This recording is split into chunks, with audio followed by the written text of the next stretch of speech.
Había 8 inquisidores, sus formas larguiruchas, destacándose una cabeza por encima de los obligadores, pero no era solo la estatura lo que separaba a las oscuras criaturas de sus primos. Había, pues, un aire, una postura distinta en los inquisidores de acero, que hasta los perros ladraban cuando estaban cerca.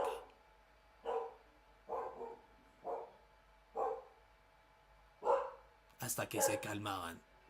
¡Ya, que estoy leyendo! Gracias. ¡Ah, chocolate! ¡Toby! ¡Hombre, el ambiente! Thank you. Proseguimos.